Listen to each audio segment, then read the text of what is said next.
مساء الفل عليكم، كل سنة حضراتكم طيبين. فيديو النهاردة ان شاء الله هنعمل الكنافة النابلسية بطريقة سهلة وبسيطة حلوة قوي، ان شاء الله هتعجبكم. اول حاجة هرفع على النار كوبايتين سكر، عليها كوباية ونص مية، ومعلقة صغيرة عصير ليمون او عصرة ليمون. هرفعهم على النار بدون تقليب خالص لمدة 10 دقايق كده، بس يبتدي يعني يغلي معايا غلوتين.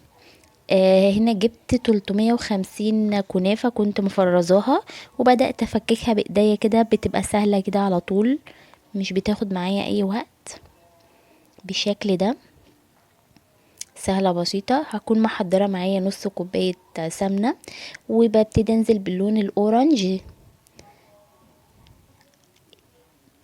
بالشكل ده، سواء بقى لون جل او لون باودرز المتاح عندك.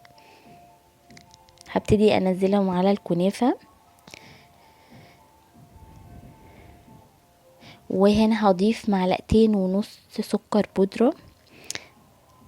ببتدي اقلب السكر، بيديها قرمشة حلوة ولون برضو جميل قوي.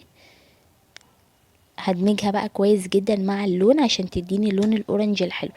برضو الصينية بتاعتي او اي حاجة انا هدخلها الفرن، برضو ببتدي ادهنها برضو سمنة، وتكون برضو يعني واخدة لون اورنج. هنعمل بديل الجبنة العكاوي بطريقة سهلة كده في البيت. هبتدي كده اسكن الكنافة 350 جرام، يعني كانوا كويسين معايا. محتاجة كوباية عشان تتكبس كويس معايا بالشكل ده.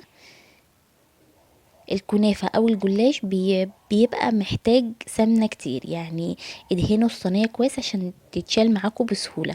هبتدي بقى ارفع على النار معلقتين كبار زيت، او زيت على سمنة المتاح، او زيت على زبدة، ومعلقتين كبار دقيق. هبتدي اقلبهم مع بعض بالشكل ده. هكون محضرة معايا كوباية لبن، نزلت على الخليط تقليب مستمر. الخليط ده هيبتدي يعني يتقل معايا شوية. كان معايا عندي هنا 3 معالق كبار قشطة، ضفتهم، وبعدين ضفت معلقة مية ورد، وكنت محضرة هنا 400 جرام جبنة موتزاريلا. مهم جدا نوعية الجبنة الموتزاريلا تكون كويسة، يعني بتمط قوي حلو، عشان يعني هي اللي هتبقى بديل الجبنة العكاوي، فبالتالي احنا محتاجين جبنة موتزاريلا يكون نوعيتها كويسة. هبتدي اقلب برضو على النار، طبعا هدي النار عشان خاطر ما تتلسعش مني. مش هضيف اي سكر، انا هكتفي بالشربات بتاعي. شوفوا بسم الله ما شاء الله، جميلة قوي. وده البديل للجبنة العكاوي في البيت، وسهل وبسيط. هبتدي اضيفها على الكنافة.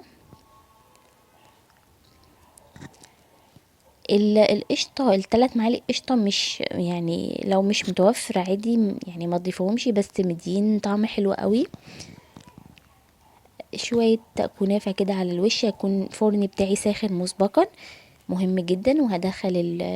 هدخلها بقى تبتدي تاخد لون معايا، وهتطلع جميلة قوي. الشربات بتاعي يكون يعني دافي، يعني زي دمعة العين بالظبط، بس بالشكل ده. كانت حلوة قوي يا جماعة، بجد رهيبة. عايزاكم تجربوها بقى وتقولي لي رأيكم.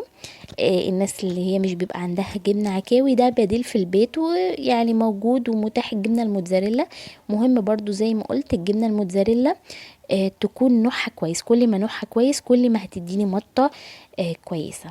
ان شاء الله الوصفة تكون عجبتكم. لو عجبتك بقى تنسيش تعملي الشير الجميل. كل سنة وحضراتكم طيبين. كده وصفتي خلصت. باي باي.